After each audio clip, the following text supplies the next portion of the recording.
Hi, everyone. Welcome back to another Stryd coaching webinar. As always, my name is Evan. Today I'm here with Joost, and Joost is going to talk to us all about Stryd training and Stryd coaching with a ton of athlete examples and his personal recounting running with Stryd and Stryd Power. Joost, I'm going to turn the presentation over to you, and I'm really looking forward to learning more.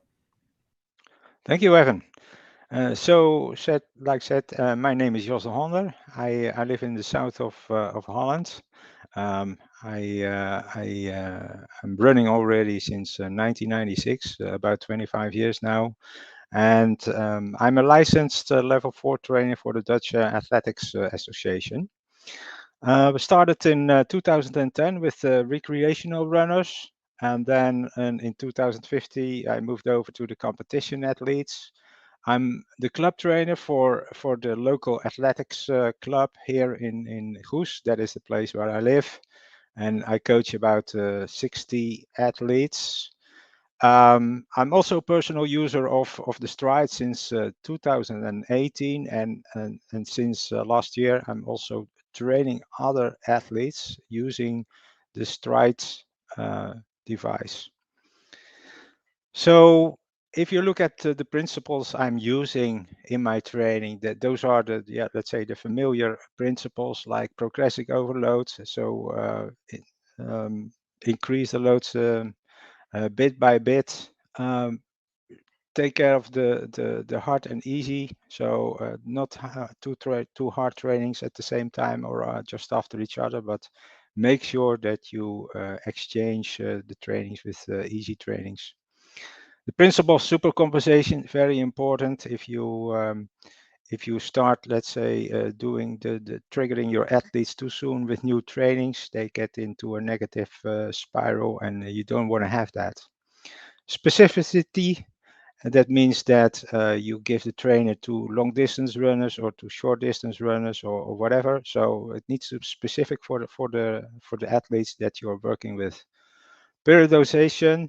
So do not have the whole year hard training, but put in pieces of rest. So just a month of rest after a marathon is, of course, very important. Individuality. So not athletes respond to the training the same. Some athletes like to have a lot of long runs. Other athletes do not like it and do not respond well to that and prefer, let's say, the harder workouts.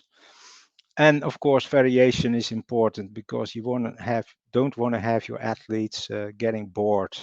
And they respond much better to if you put in a lot of different trainings in your training plan.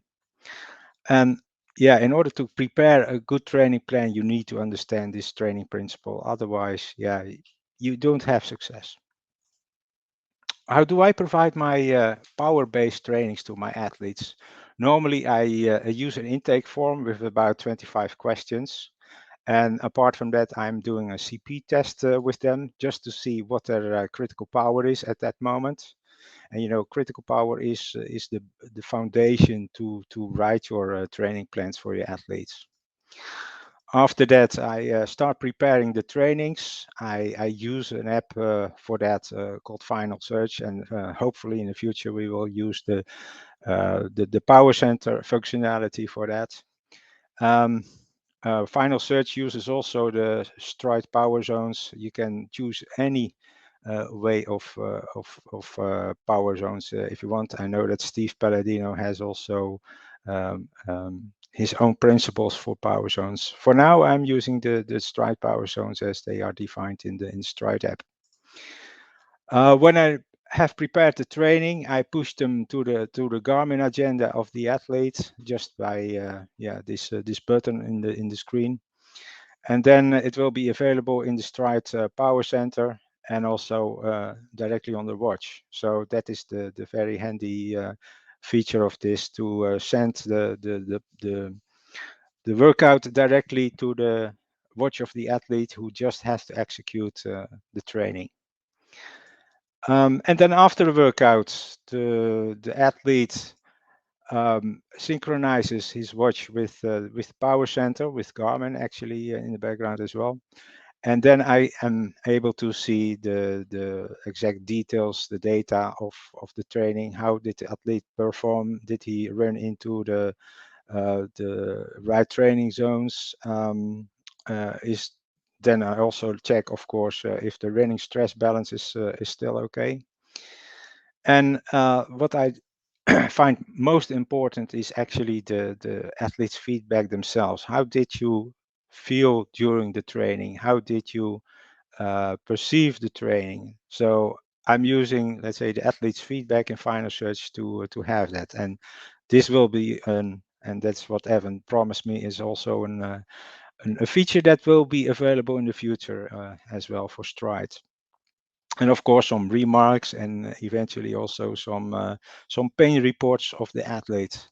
I think it is very essential that an athlete give you feedback. Otherwise, you don't understand how your athletes perceives the training itself. This is the key to success. So I have 3 athletes which recently ran a marathon. One of them is Patrick van Iersel. He's a guy of 54 age, and he ran the Amsterdam Marathon. So is just the training plan for 2 weeks in his training plan. And then I prepared one of the trainings. I used Final Search for that. You see here, this is a training called the Yassos, and you probably know that the Yassos 800 is often used in the marathon program, just to see if you're capable of running a certain time on the marathon. And I'm using there the power zones, like you see over here. He's running in the interval zone just above his critical power, and then the rests in between are on an easy level. Patrick ran the Amsterdam Marathon just halfway of October, and he did a phenomenal prestation of 2:59, just the first time under 3 hours. And he actually ran at 89% of his critical power. And the best thing of it all is that he ran 2 weeks up front for this marathon. He ran another one, also just 10 minutes slower than this one. So that's phenomenal prestation for him. Then I have another athlete, which is Miro Wall, and she's 38 and she runs her second marathon. She had a personal best of 3:52, and she also started to using the Stryd, because running on heart rate did not work for her. During the trains, we saw the heart rate going everywhere, but not the expected values. And so I advised her to work with Stryd, and that was a very good decision. So over here you see a couple of weeks for her planning, and this is one of the trainings that you did, and this is just a block training, just 2 intervals of 5 kilometers on marathon pace. And yeah, of course, you can use also the Stryd power zones for that, like you see over here, moderate zone and easy zone. And actually, she performed very well. She did a personal best of 3:47, so 5 minutes faster than her personal best. And she ran at 174 watts, which was about 87% of critical power. Yeah, she could have done a bit better, but she had some problems with nutrition. So she even said to me that the last 5 kilometers of the marathon, I didn't even know where I was running. I just followed the person before me, and probably that is why she did a bit less on the last 5 kilometers. But still a personal best with 5 minutes, so very good. And then the last person who ran with the Stryd is Andrea. She's 37 and she did the Rotterdam Marathon as well, just like Miro.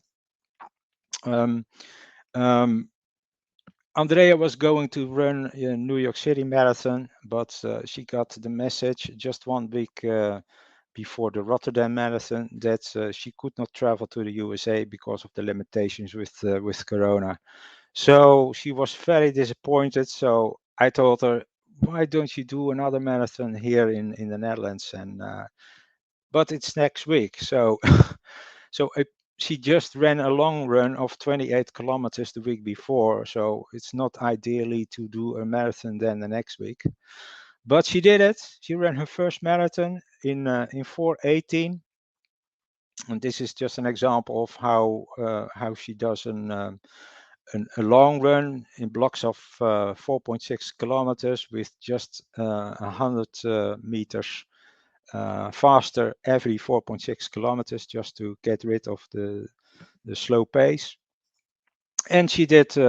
She ran her marathon on 88% of critical power, which was very good. She did not expect this because she had a personal best on the half a marathon of 2:25. So this was really very good.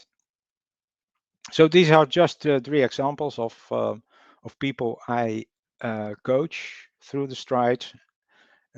These people are very happy to use Stryd instead of pace and instead of heart rate, and it just gives some rest in the trainings. And yeah, of course, that is the best thing that you can hear from your athletes.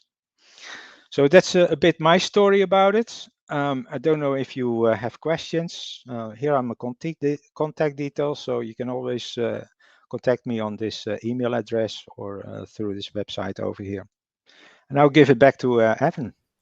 Awesome. I am always a fan of rewatching our coaching webinars, and I always think of questions after I watch them. But as I was following along, I have a few questions that I think we could go over as well, if you want to talk about some of the points that we went through during some of the webinar.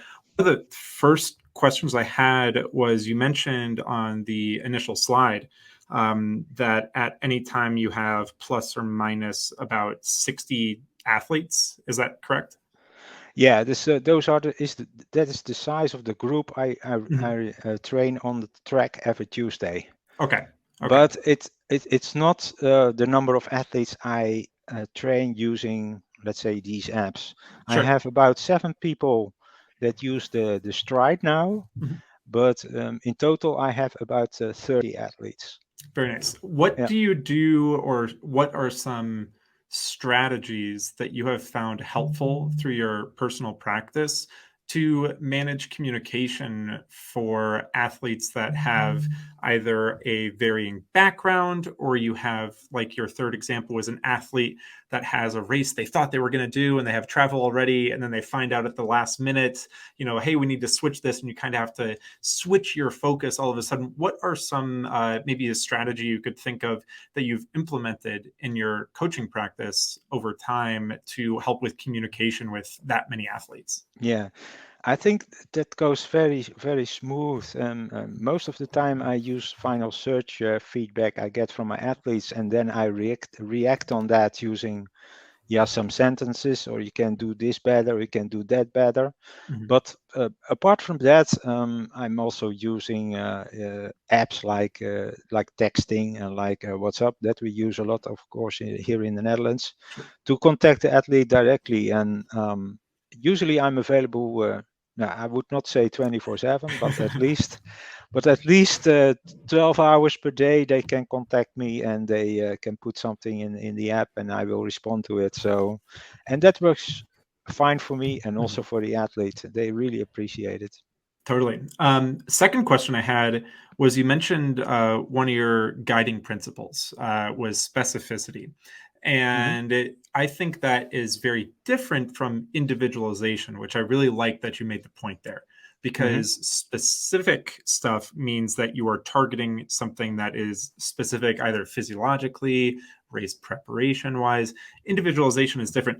When you talk about specificity, how do you determine your specific targets? You mentioned that typically you'll start with a sort of guideline as like the Stryd power zone. So if we want to do some stimulus that's maybe at threshold or above, we have a general number. But then if we want to get a little bit more specific, you have another layer you can go in. Do you have any things that you've found that have helped you determine specific targets for Yeah, athletes? of course, it's dependent on the goal of the athlete. If you prepare an athlete for running a marathon, or you prepare an athlete for running a 5K, that is already specific, because yeah, I won't let a runner who's doing a 5K, I won't let this runner do a 30K long run, because it just doesn't make sense. Sure. I just focus on speed and trying to get this athlete to run a high speed at 5 kilometers and not at 30 kilometers or so.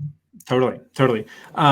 Right after that, you mentioned one of your initial things too. You have an intake form that has about 25 questions, and Mm-hmm. I feel like a lot of coaches have implemented something, but they're always tweaking it because they get through 3 months of coaching an athlete and they think, I wish I would have known that from the beginning. So you always add to this sort of stuff. But you mentioned, coupled with that intake form, Mm-hmm. especially if somebody's running with power, that you have them do a CP test. What is your preferred critical power test protocol?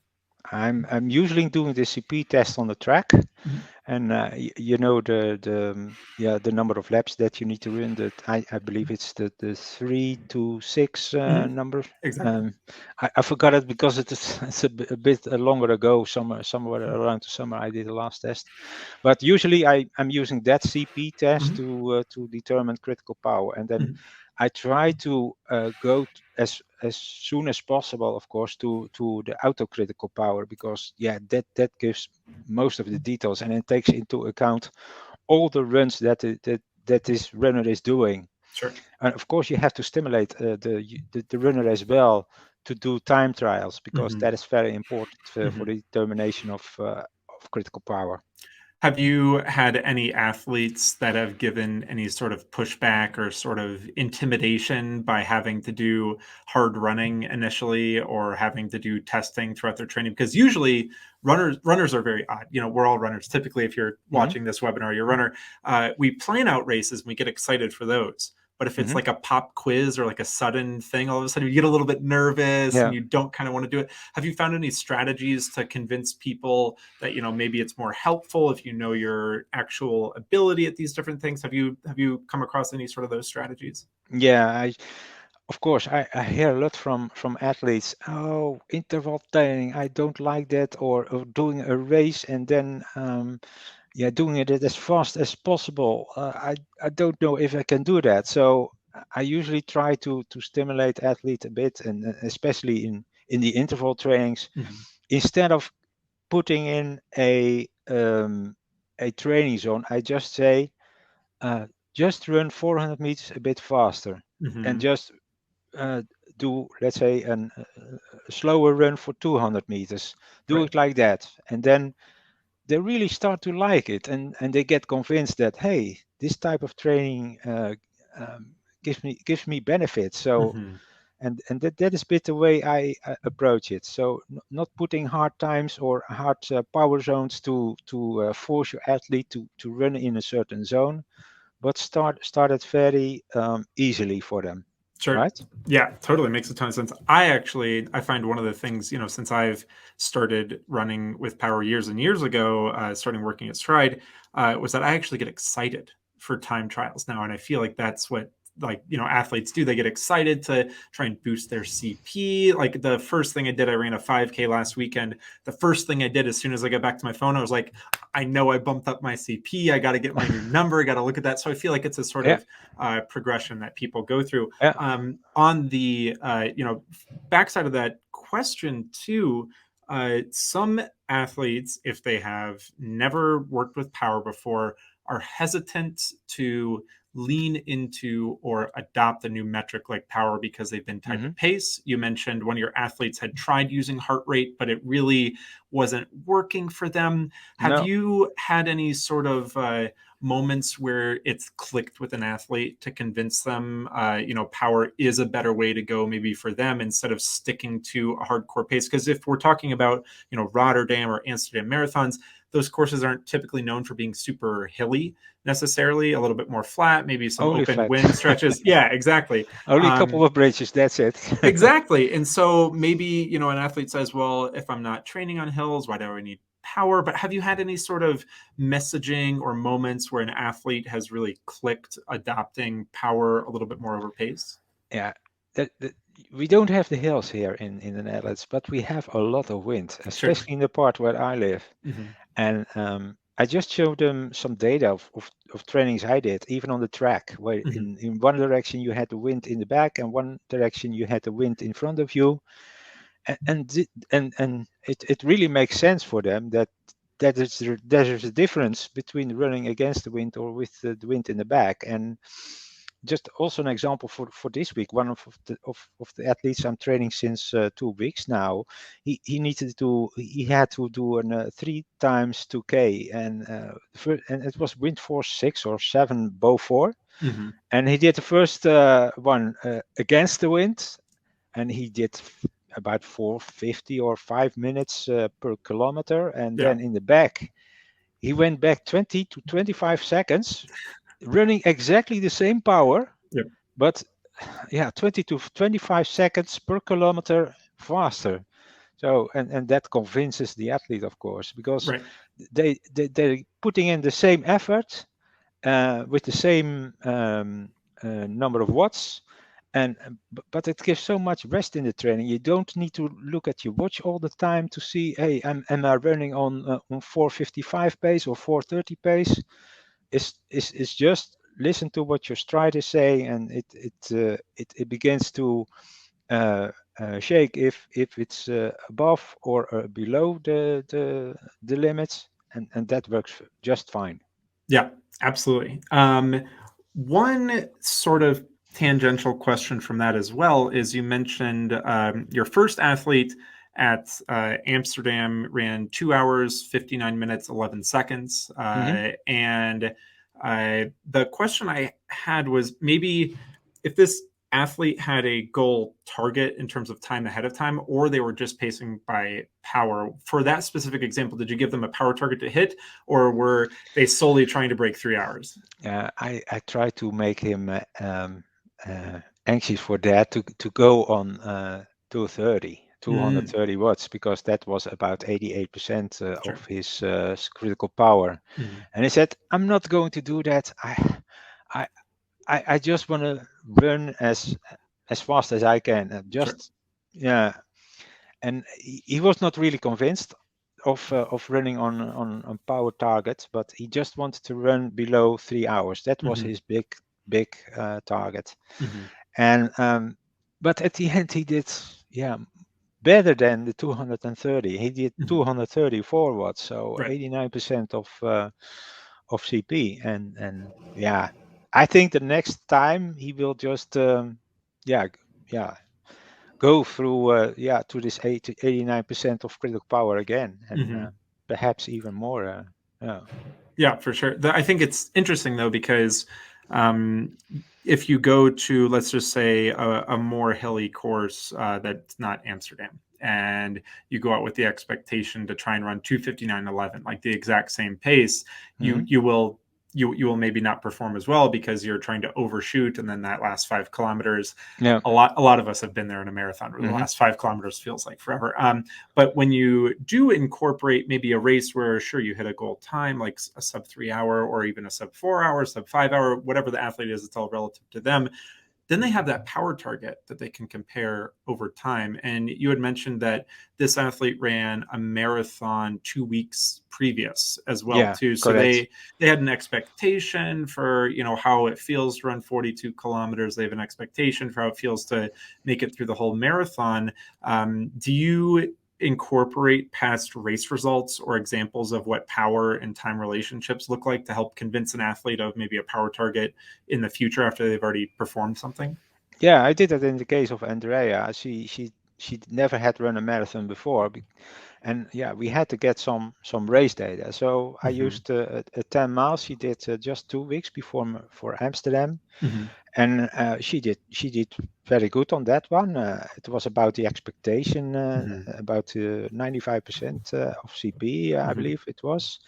And I said, you can do it. You see that you can do it. So just do this marathon at 210 watts. You should be able to do it. And she did it. She did 210 watts. So yeah, it was perfect. Mm-hmm. Yeah, that positive reinforcement is good, especially again, getting away from having the expectation being coupled with a time projection, right? So if the Hmm. day is variable, if the weather is all of a sudden different, if you have a ton of blustery wind Yeah, and stuff, having just yeah, that comparison to say, I know I've been able to do this in training, I should be able to replicate it in a race, and then another race, another race. I think that's a very important thing to have as athletes, maybe race yeah, different type of race yeah. distances in different races. Yeah, and of course we were very lucky with the weather in both Amsterdam and Rotterdam. It Mhm. was really world record weather, as I Yes. call it. It was Yes. about 8 to 9 degrees, and there was hardly no wind, so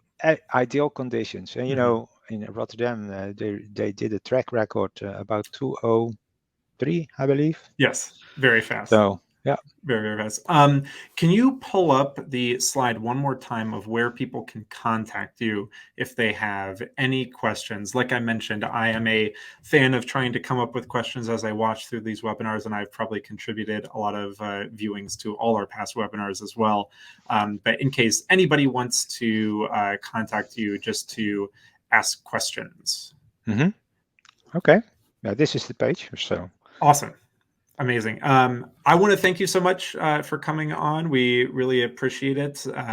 We look forward to seeing more case studies and reports of athletes having successful races in the future. We look forward to continuing to develop the Stryd coaching environment as well, because that's something okay. we're very excited with the past release of the Coach's View, like you mentioned. And we just want to thank you for your time coming on. Okay.